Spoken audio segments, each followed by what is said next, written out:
adolescent coach and a mother as well. I've noticed a huge rise in teenage drinking problems in the UK at the moment, and I want to examine whether it's really, the problem it's made out to be, or is it just media hype? It seems that it's spread right through the middle classes and into all sections of society now, where it's become normal for teenagers to drink. And I want to work out, who's responsible for this. Is it parents? Ultimately, it's going to have to be parents, but is it also the government's responsibility? Maybe it's the media. Maybe it's the cheap pricing of alcohol and availability of alcohol that's leading children this way. I mean, I just want to sort of, find some answers to some of these questions.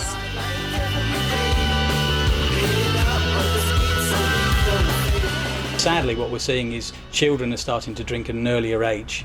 And as a result of that, they see it's acceptable to drink more and more. They see their peers, they see, in some cases, their parents, they see adults drinking to excess. They think that's the right thing to do, and so they copy.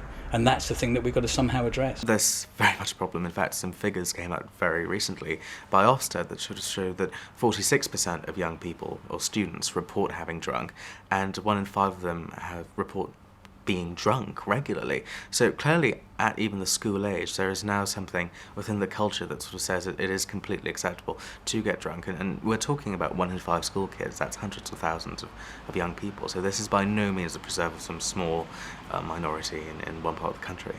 And when I became a liver specialist 25 years ago, cirrhosis was the disease of elderly men. Now we're seeing it in both sexes, and we're seeing it particularly in women in their 20s. And it's very sad to see women dying in their 20s. And these are people who've started drinking in their teens. I have a friend who has had liver damage, and she's had some other problems, but I'm not sure if I can really go into them. She's 15. At 15, getting drunk and getting physically sick more than once, I think that's beyond experimenting, and I do think it should raise alarm bells. And I think this whole kind of school of becoming too kind of, well, they're going to do it anyway, is a self-fulfilling prophecy. If you go to your kids and say, well, you are going to do it anyway, they will do it anyway, and it really isn't the healthiest thing for them. Ultimately, they need to make their own decisions. Ultimately, they need to take responsibility for themselves, absolutely. But as a parent, you need to be a guide, and you need to be able to ensure that they understand the ramifications of what's going on. There needs to be some sense of their own responsibility and empowering them within that. It's interesting here in Oxford, they seem to have these alcohol-free zones. I don't know if that's because it's a student town, and maybe all the students are running around drinking the whole time, and so they've made these whole sort of areas alcohol-free. I don't know. And I suppose if they weren't, there's some pretty good areas. Look over here. Look, you've got all these benches and these steps, and these are sort of perfect congregating student drunk places, aren't they? So maybe that's why they put up these alcohol-free zone things. But I mean, I don't know. I don't think we've got them in London. I'm not sure. Okay, so you text each other.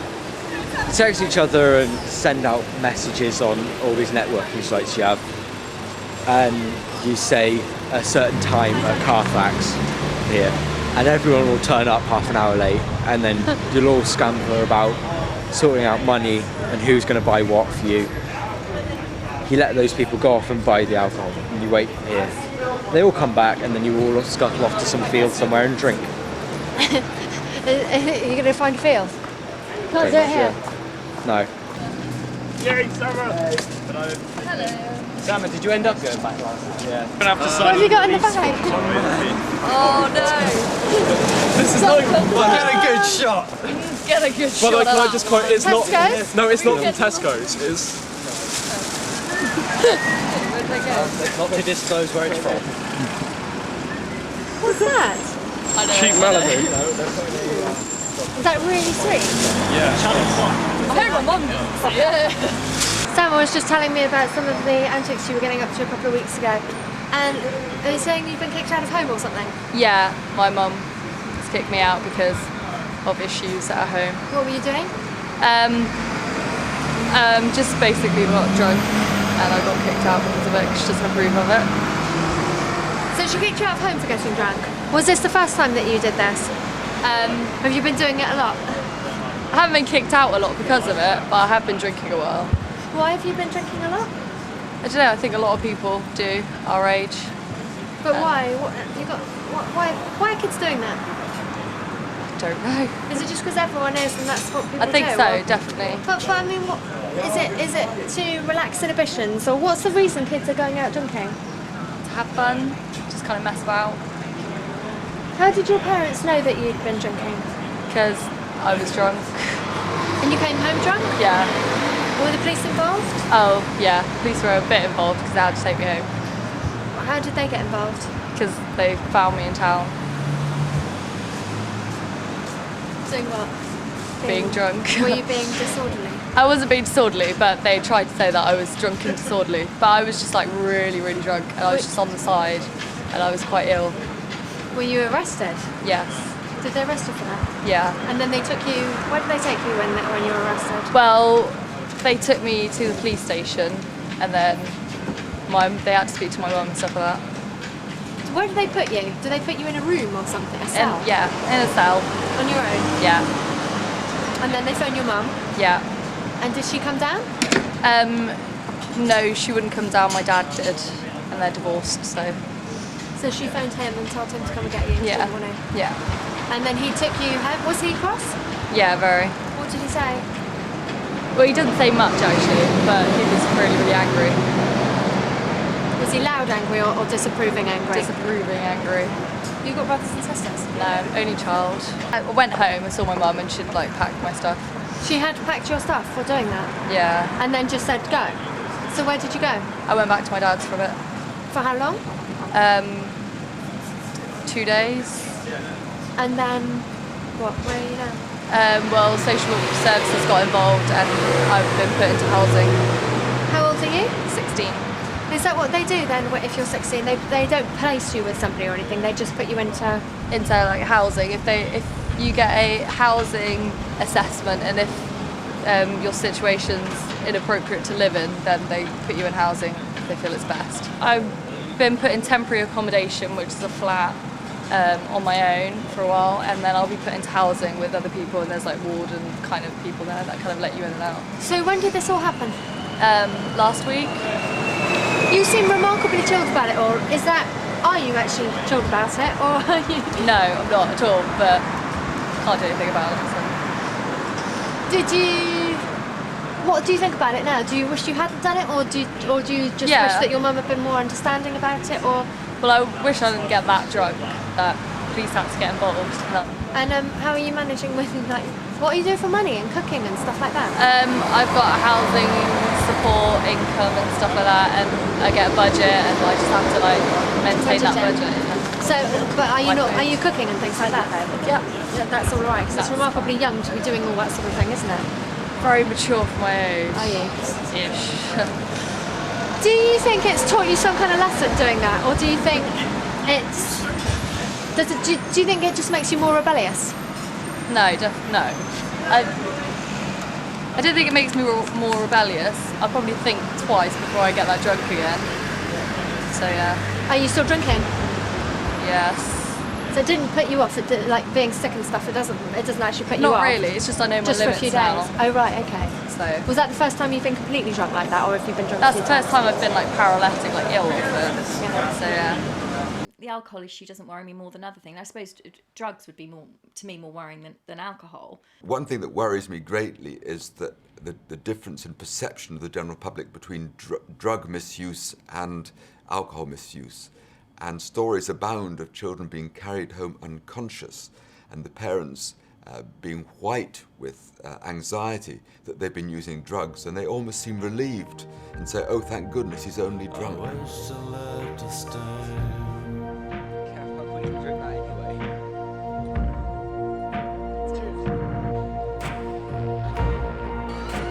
I'm getting one less. I'm in the front. The lights are going out.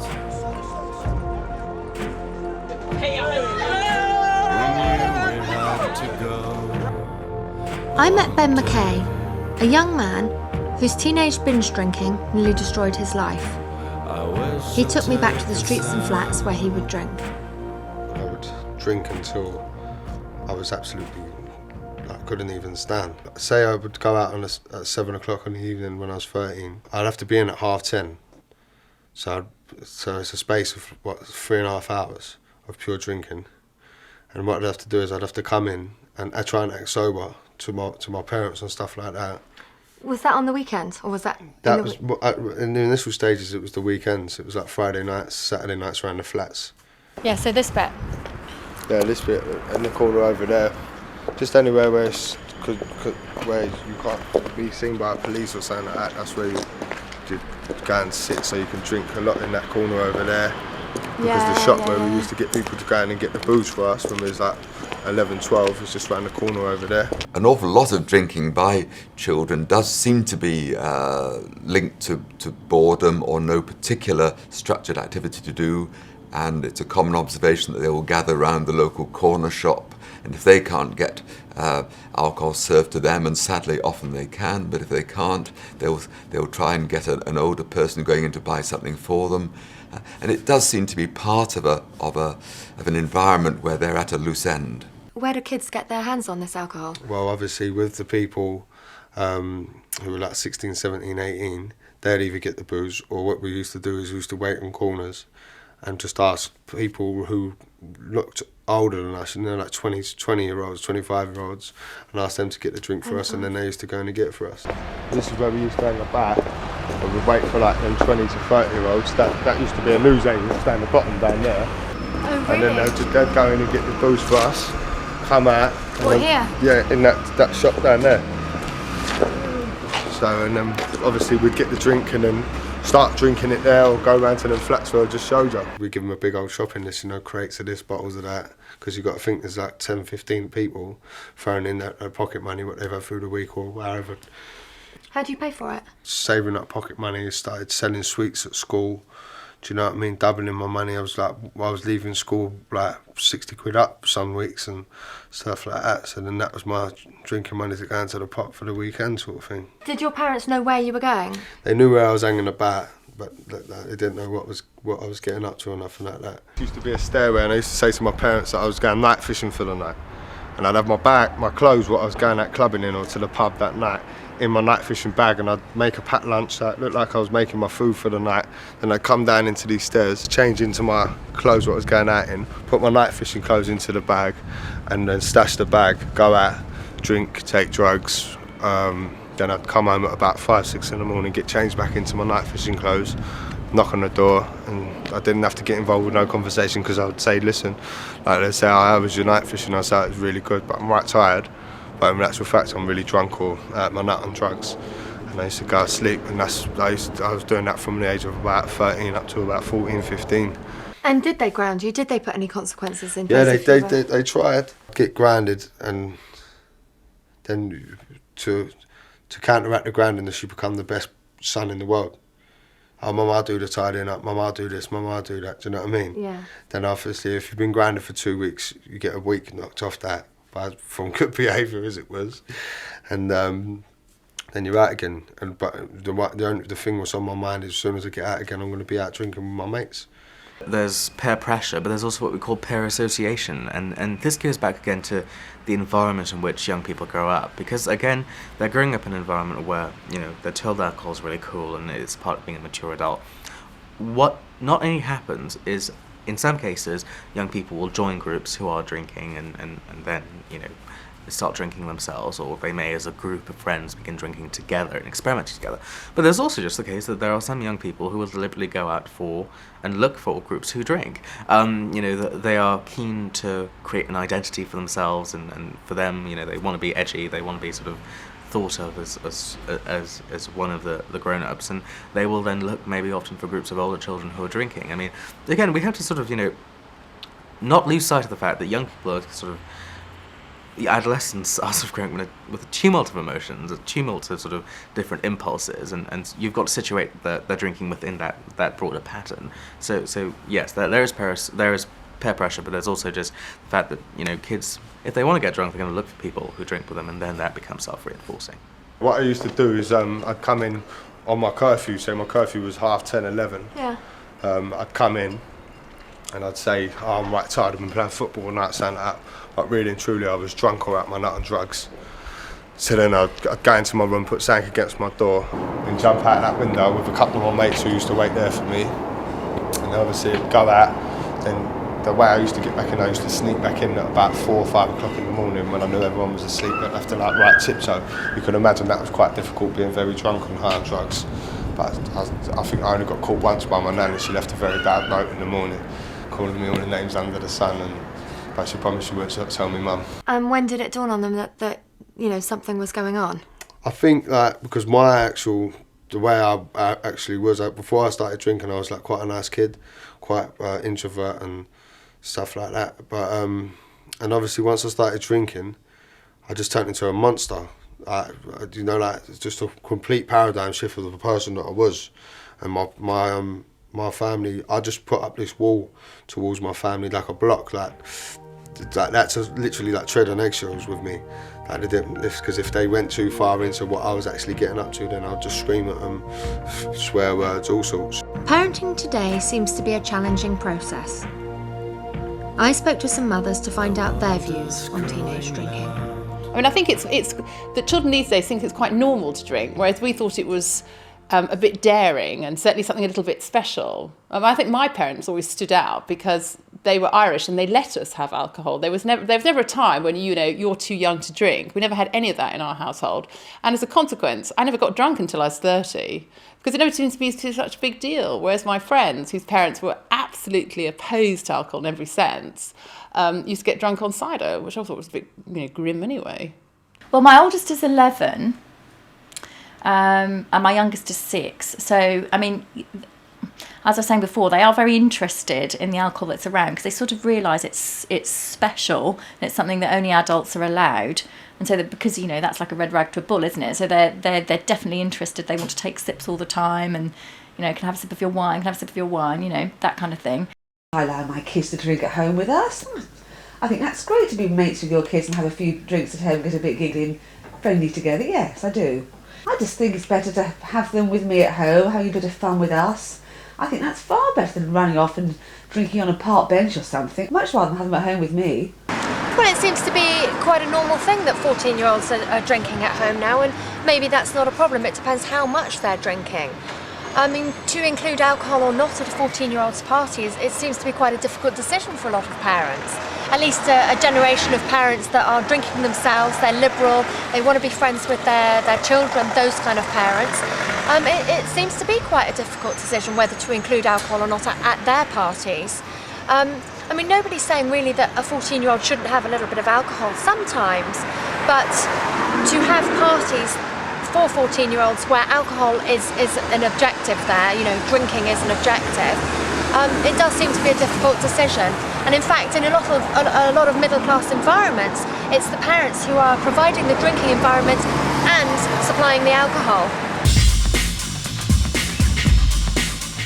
So let's see what the kids have to say. So when I was 13, I got pretty fucking wasted, and it was a really unpleasant experience. I just don't like it. Is that the only time? Pretty much. I've not been sober, but I don't let myself get drunk. I don't like it. Time you were really drunk. Yeah. What about you? Never been completely paralytic or anything, but How old are you? 14. But I've been to parties and gotten quite tipsy and stuff like that. And, yeah. Is there a lot of drink available to you? Yeah, because I have lots of friends that are older than me, so if I want some, I have to just ask them for it and they get it for me. I mean, the question, have you been drunk? I mean, most teenagers will say yes, really. I haven't been properly drunk, really drunk. How old are you? 13. Binge drinking, it sort of leads on from normal drinking, really, because you sort of get drunk and you don't realise, and I blame a lot of it on vodka as well, because you don't realise until it's too late, until you're being sick, really. So you don't actually, it's sort of subliminal in a way, really. You don't actually realise you're binging until you don't mean to do it, really. One of our key ages is around 15 and 16, because that's when we know that most young people, are starting to drink anyway. And one has to be alive to the realities of how we live now anyway. The fact is they'll be going out a lot with friends and so on, and there's no point trying to stop a young person, beyond that age when they have far greater independence from drinking. But before then, I think the aim should definitely be to try and,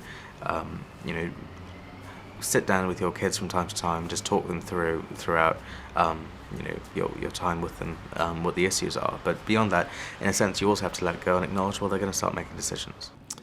There have been some people calling for a legal age below which it is not legal to drink. In other words, should it be illegal for a 14-year-old to touch alcohol? I must say I don't subscribe to that, and I don't think there's any evidence that introduction to alcohol, perhaps watered down wine like the French do at a young age in a family environment and responsibly, does necessarily lead to harm. I think there's evidence that heavy drinking and regular drinking in younger life does predispose to alcohol dependence and alcohol problems in the future, but I don't think sensible social drinking alcohol should be banned at any one specific age. I do think there are some people who think, yeah, I'm going to go drink because it's cool.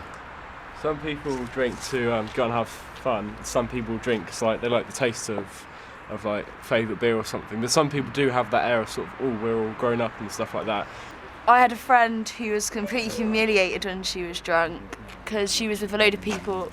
She was 13, she was with a load of people older than her, and she ended up being chucked onto the street naked and had photos taken of her, so she hasn't done it since. By who? By friends? By her friends, like older brothers and stuff, something like that. But that wasn't a very nice experience for her, so she hasn't done it since, and she's still quite upset about that. Charlie started properly drinking at boarding school. The really first time that, I started drinking with friends probably about the age of 14, 15. We were really good sportsmen. We'd go out to, in those days it was just an off licence you could go to. We didn't have supermarkets that sold lots of beer or anything like that. And there was certainly one place that we could go to which was outside school. It was within the same town of the school.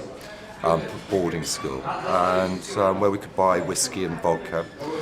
And as sportsmen, after a game of rugby or something, all the footballers, the keen footballers, the rugby players, the cricketers from that kind of period, we'd all go out and buy half a bottle of whiskey, half a bottle of vodka, gin, and basically have a party in someone's room. I don't give my kids any advice at the moment, I have to say, because I don't think it should be an issue at the moment, because they are really too young to drink. And although Daniel did demand that drink once, he's actually at boarding school where it's not really, it's not really an issue. He's not going to encounter it yet. Tanya Glide has just published an autobiographical book about her years as a young alcoholic. Places, it's changed a lot. This area has really, really, really changed. I was tall. I looked old for my age, so I always got served in pubs from about 14 onwards. So I don't think I was ever refused. In fact, I only started getting refused when I was over 18. But yes, it was odd. It just helped to be tall. So I would get the snowballs in, it was the early 80s, obviously, and we would buy bottles of spirits and bottles of martini and drink them. What's your parents' attitude towards drinking? Are they... I've been estranged from my family for about 12 years. Right. My dad died a couple of years ago. I'm not in touch with my mother. They were quite liberal and stuff, but they were also very sort of emotionally abusive and everything like that. And I think that's probably what sent me off on a path of sort of depression and drinking. That's just to give you a quick sketch. My parents liked to drink of wine now and again, but there would be rows. My father would have one glass of wine and then some kind of row would kick off. But there were so many rows anyway, and a lot of them were nothing to do with drink. So when did you think you actually had this drinking had become a bit more of a problem? I suppose, hindsight's a wonderful thing, but in a way I was in my 20s. I think that I didn't do anything about it, but I had hangovers every day at work, I was in a foul temper, I was really depressed, and of course then I was messing my life up. So I had more drinking, more foul temper, more really depressed. I was so out of touch with my own feelings when I was young. I'm not saying I was depressed actually, but before that, it's peer pressure, and like I said, you want to feel something, you want to go and have a good time.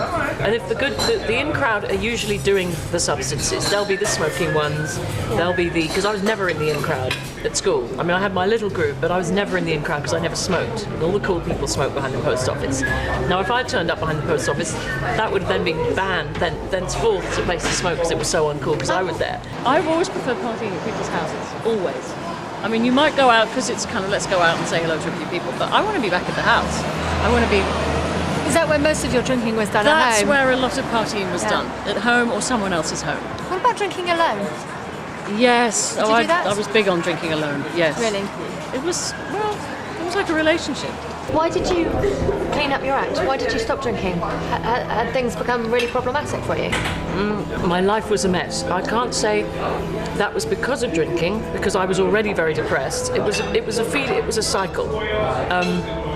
Me giving up drinking didn't automatically make my life into a resounding, amazing success. You know, you do read a lot of books, particularly American books, where everyone who's given up the drugs, got over the breakdowns, stopped being a hooker, has miraculously, within a couple of years, found a husband or wife, got kids, and a really successful business, and are a best-selling writer. No, I'm sorry, that didn't happen to me. It's taken me 5 years to get here.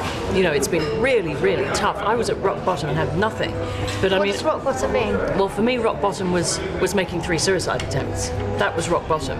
When I woke up in a cold bath and thought, I haven't died. I've tried 3 times now. I'm going to live. You know, choose life. You know, How did you try to do that? What were you doing well, doing I that? took an overdose of prescription drugs the first time with vodka, which doesn't work. Tried to cut my wrists in the bath, and then the third time tried to take an overdose of heroin and vodka, and it didn't work. You really were trying to. I really was trying. I really had hit the bottom of the bottom. And when you say 3 attempts, it was over about, a period. let's say, about 10 days. Oh, really? So You've got to forgive me. That time's a blur. As you Yes, can imagine, I was yeah. drinking vodka all day.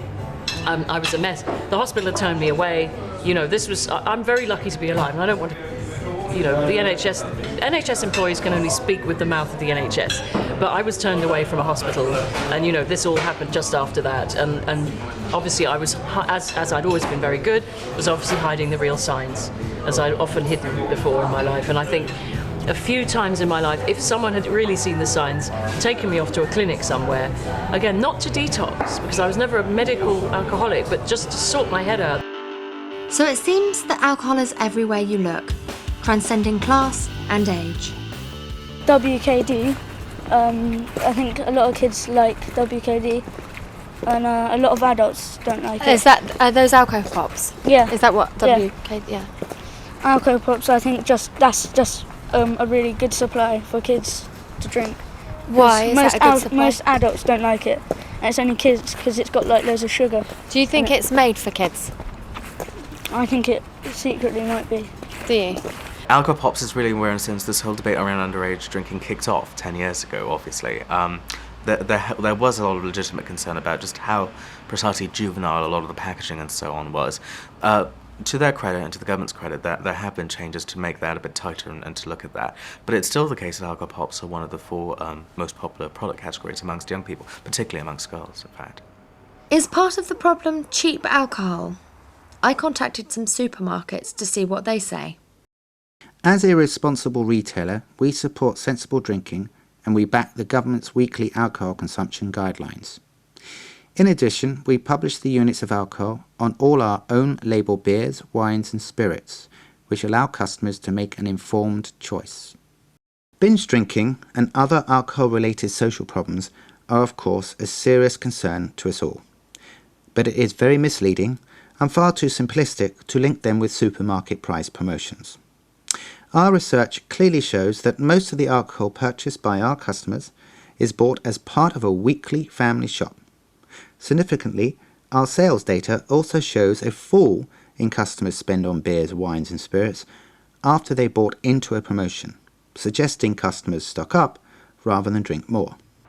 So does alcohol naturally lead to taking other drugs?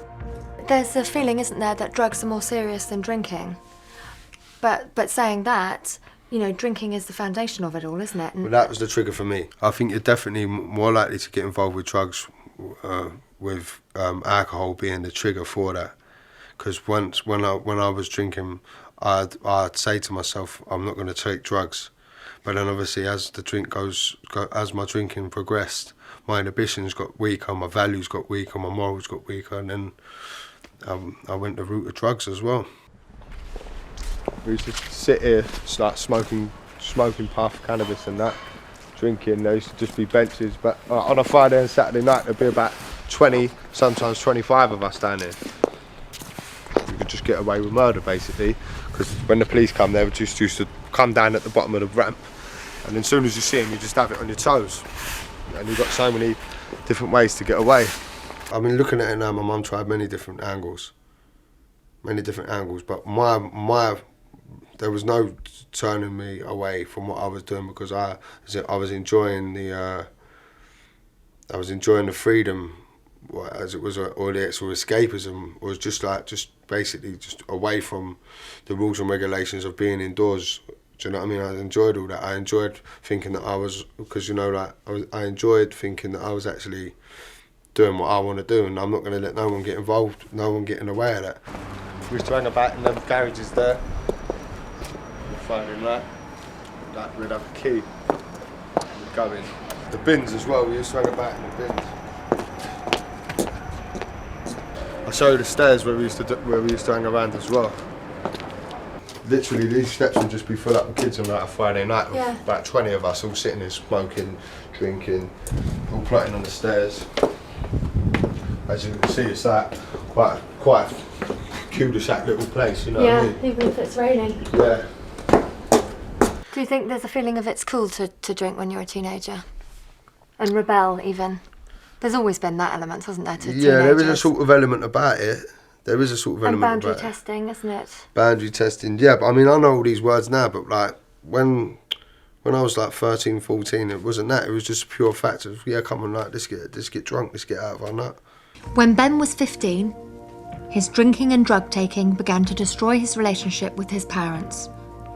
He was eventually thrown out of the family home and ended up in a hostel in Covent Garden. Without parental control, his life went into a downward spiral. A girl I was with, she got pregnant. So then with that, she got pregnant. I mean, in that time we'd had 2 abortions already, so that was another very emotional thing for me, where the drink would help me escape that on the weekends, and the drugs, you know. My son was born on July the 19th, 1999. It was just too much. Me and the mum split up when Alfie was about, that's my son's name, Alfie, when he was about, I don't know, 1 to 2 months old. Because if it wouldn't have been for my family, then it's more than likely my son would have ended up in care. Do you know? Because I mean, when I was actually in court trying to get custody for my son, I mean, I moved away from my area, moved in with my family, went parenting courses. I did actually stop I'd stopped taking drugs, but I'd still have a drink on the weekend. Actually, like, just sorted myself out for my son, because I thought, work. Do you know what I mean? This was something what I need to do. I didn't want my son going into care or nothing like that. Quite often people seem to have an event that says, that's it, that's enough. Yeah. Was there one particular, turning point? Was there one particular event or anything, or was it just a sort of a gradual thing? It was a chain of events. It was a chain of events. My mate dying, my girlfriend leaving, my son having to move into with my mum, and I did try to commit suicide in around about that time with drink and drugs. Is that just because you couldn't cope? Yeah, I just couldn't see a way out. I mean, I just didn't know how to cope with life. I mean, basically, my son, the reason why I sorted myself out was for my son, and now my son wasn't with me. I just had a lot of shame, a lot of guilt, a lot of resentment, unresolved anger, and it was a right mess, emotional mess. I just didn't know what was happening, didn't know whether I was coming or going. I didn't have no hope for the future. You know, because all my future was get to the next Friday night so I can get drunk and get out my nut. But then obviously when Alfie went to live with my parents, so for me to try and sort myself out, with me having that responsibility taken away from me, it was like I was drinking every day then and getting on it every day. And do you know what I mean? That was just affecting me even more emotionally. Ben has now been clean for over 18 months. He is doing his best as a single parent and has gone back to college to study. You can have a boxing match with a big 6-foot guy. As if you can do that, if you can get into a ring and have a fight, or some of them are thugs, have fights on the weekend. You can have random fights with like 6-foot fellas, but you get beat by a little class like that every weekend. Like, just trying to put it in perspective with them. Because what I'm actually doing now is I want to study psychology, because I want to give people the answers what I needed when I was 16, 17.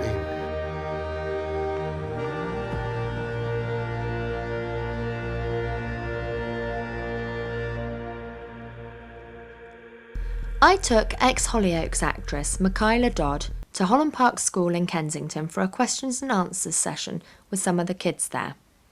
She talks about her drinking problems as a teenager. Why did you start drinking? I think because it was available to me, and because there was a lack of something else to do, really. I think it was just sort of boredom, something new, a sense of kind of, oh, well, you know, let's try it. And, you know, because I wasn't old enough, it was just a little bit kind of, yeah, I was just being naughty for naughty's sake, really, just pushing the boundaries, which I think, you know, as a teenager, that's something that now I look back and I think I wish I'd recognised that I was pushing the boundaries too far. And I don't think it's a bad thing to push boundaries, but it's recognising when it's unhealthy. People want to experiment. You know, you're in the middle of an education. Part of that education is also very much based on alcohol, and we're going through major changes in our own bodies as well. So it's girls, it's alcohol, it's new senses that we're all beginning to get hold of and play with.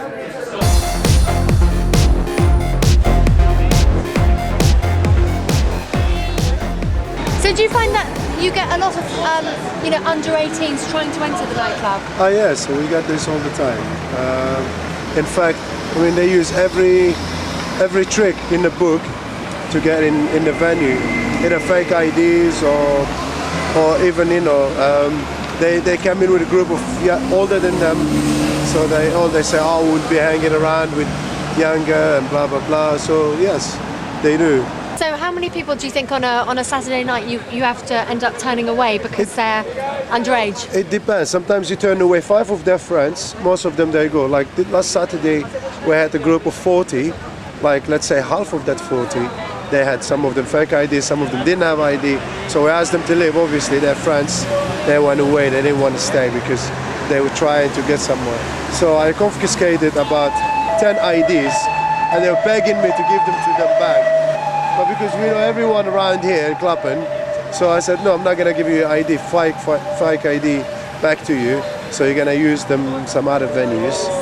And how do you know that they're fake IDs? We use UV lights.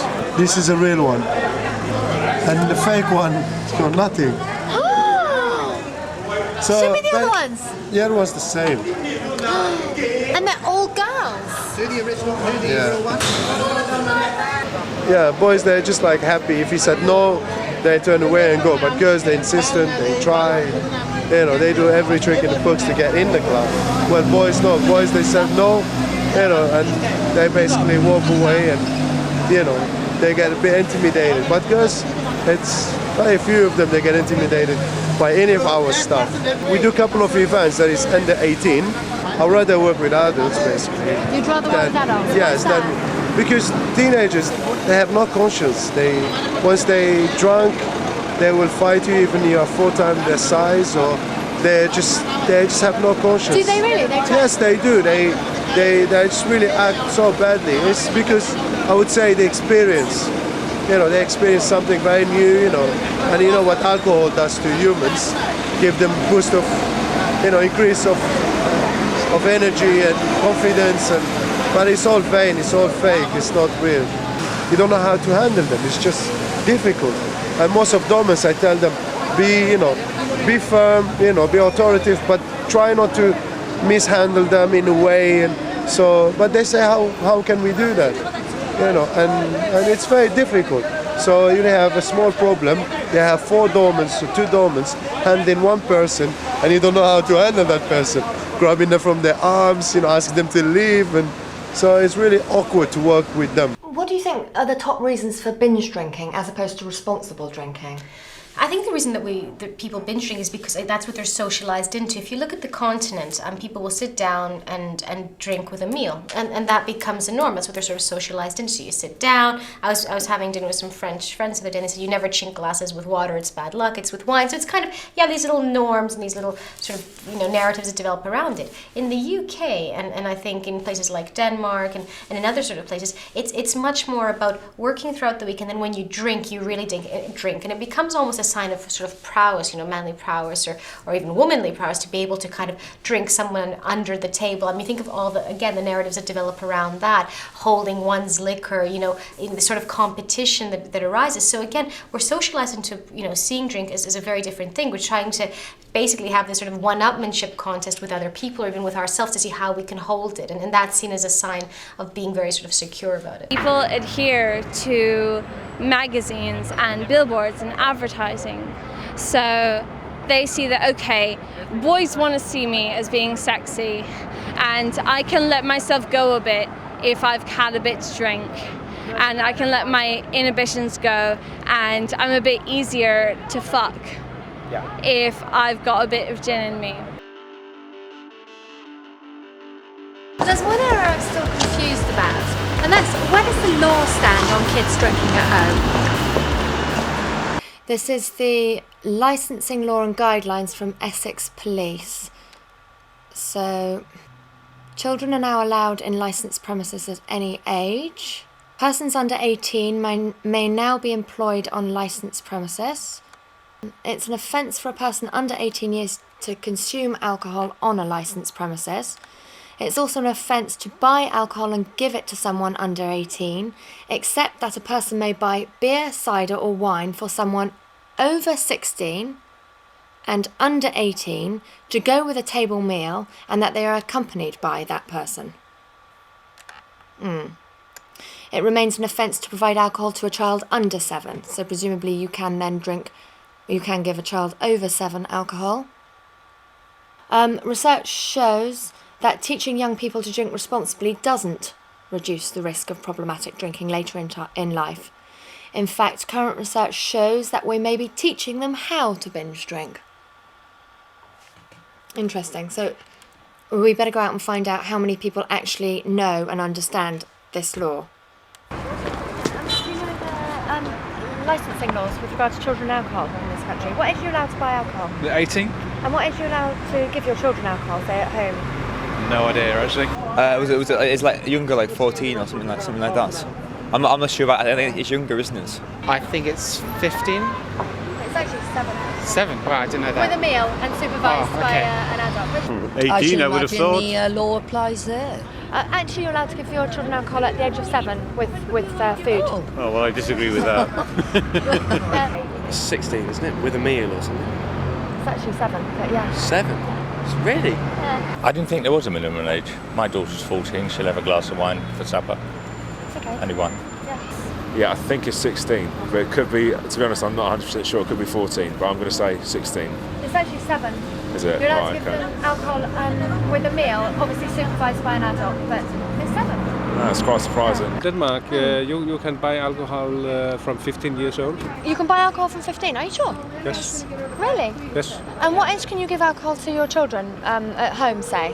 If you're that's not the part of legal business, it's to the family. That's so you you can actually any age decide, you yeah. Oh right, okay. Oh, interesting. Yes. 15. Yeah. Oh, really? But it's not without problems. Hardly anybody seems to know exactly what it is. I read this only a couple of days ago on the Essex Police website, and it said it remains an offence to give a child under 7 alcohol. But I've heard 5 as well. You know, So it's definitely 5, yeah. 5. Seems to be very ambiguous. I think you're very much right, and there's just this whole web of legislation that now exists that means people can get tied up very quickly. And we also have to just rely on our common sense here. Well, I think the government and the council could stop telling porky pies, in other words lies, and start investing more money in centres for young people. Because unless they get them off the street, and there aren't. There used to, when I first came here many years ago, there was about 400 and odd centres for young people. Now we're lucky if we've got 20 odd. The population hasn't gone down, it's actually gone up. So obviously they're in the streets and everywhere else. So the first thing they need to do is to put their hands in their pocket, zip their mouths in a way, and actually produce centres like this and support them in all kinds of ways. We probably need more police patrolling, and not necessarily community police with powers that can sort of go along to the various off-licence shops and things like that and warn them, give them a gentle warning the first time. We used to do it years ago. If we found any of our kids coming in under the influence of alcohol, we'd go around to the off-licence in the various shops and sort of say, everybody makes a mistake once. They didn't make it again. So they could be sort of patrolling those sort of places and making sure they're not getting. They could actually do a lot more activities for young people. I was in talks with Kevin Brennan's people.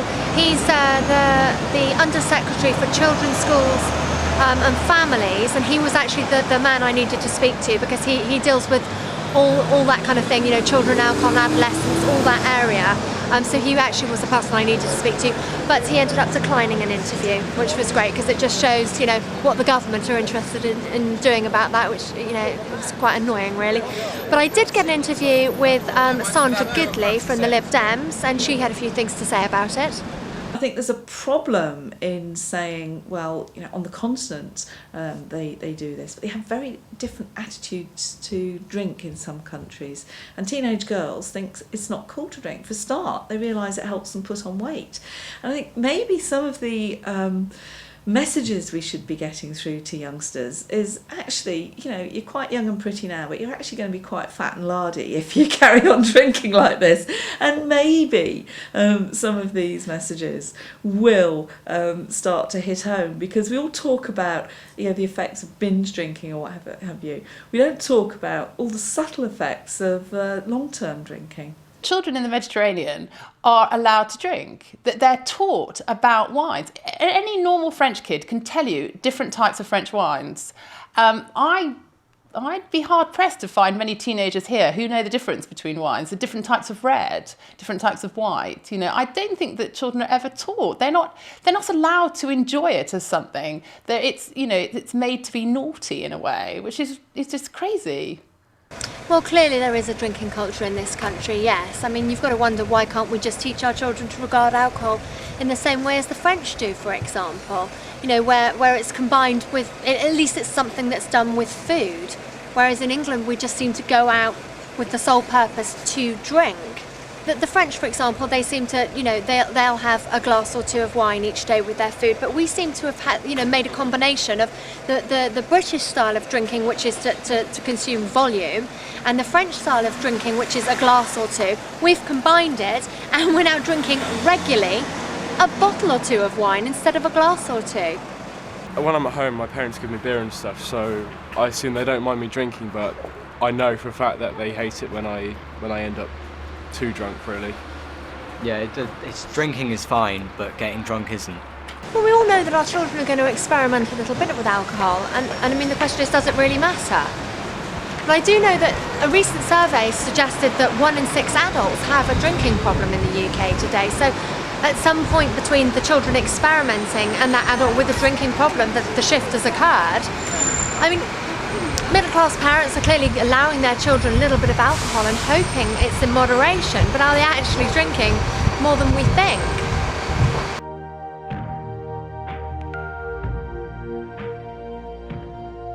Yeah, I get a lot of parents ringing up for advice about worries about their kids. They give us a ring, we contact them, I assess, you know, the child, so does the doctor as well. We arrange family therapy treatments and things like that, because we feel that the whole family has a part to play. You can't just address the child alone. You know, they're part of a group. And if you educate the family and educate the child and help them, then that can only help benefit the kid, really. Gemma started drinking at around 12 years old. She seems to epitomise the young teenager's need to fit in and belong. I had my first real drink at about 12 years old. I was with some friends at a birthday party. The parents said that we could have some punch, and we did. I liked it. I liked how it made me feel more comfortable than I'd normally do. My friends and I started to get alky pops and cider at the weekend. We'd say we're going to each other's houses, but actually we'd be going to the park and drinking. When I'd get home, I'd call to my mum that I was home in a bright and breezy way, and I'd run up to my room without her knowing that I'd been drinking. For quite a while, my parents didn't find out. Trouble was, I'd started to meet up some older kids in the places where I was drinking, and they would get the alcohol for me. It seemed quite cool that these kids liked me, and it made me feel really good about myself. There was a real sense of friendship among us all. We'd all look out for each other. Trouble is, I started to get so used to the drinking that I'd be meeting up these kids all the time and we'd be drinking all the time. Parents are so fed up with me not coming home at the right time, so they ground me. Trouble is, I don't want to stop what I'm doing, so I'm rude to my parents. They do have an idea of what I'm doing, and it's been 2 years. They often ground me and take my phone. I suppose it does stop me a bit, but I just keep going back to my friends. I went to the doctor because I knew the level of drinking was a lot, and I'd been drunk a lot. I have been told I have some liver damage or something like that. And they tell me I've got to stop drinking, but I don't want to stop drinking. I like what I do. I'm more fun when I'm drunk. It doesn't bother me that I have liver damage. I'm only 15. My parents, they don't know about the liver damage. And I guess I don't want them to. I think generally as a society it's a huge problem whether you're an adolescent or an adult. I think it's a huge problem. I think because there's a lot of media coverage, you know, and you know, you see all these Ibiza Uncovered and things like that, you know, where you see adolescents falling about the street and so on, that it is starting to raise people's awareness, I think. Yeah. So you don't think it's just a matter of teenagers will be teenagers and they've always done this sort of thing, and do you think it's about media hype, or do you think there really is a big problem? I think it's a problem around the board for everyone, no matter what age. You know, yes, it's getting younger, but there's also a huge generation of older people that are drinking as well. I think it's a huge societal problem. Although it's always been seen as something to be associated with fun and going out, I think these days it's almost seen as a rite of passage. And if you look at Western cultures as opposed to other cultures that kind of have sort of concrete rites of passage, in the West we really don't. So you almost find that, you know, the gates to allowing you to go through a pub door, through a club door and drink become this sort of seminal moment where you've reached adulthood. And for most kids, you know, understanding where the boundaries are very difficult. Frankly, with most adults it becomes difficult, and I think that's why we're seeing such a big problem with it. First of all, we've got to ask ourselves, isn't it now time to wake up to the problems of teenage drinking in this country and the long-term effects of a liberal and casual drinking culture? But of course, in order to do that, we've first got to control our own drinking habits. And I mean, I guess as with all issues of parenting, it's actually disciplining ourselves that's the hardest part. It's such a perfect day. I'm glad I spent it with you. Such a perfect day.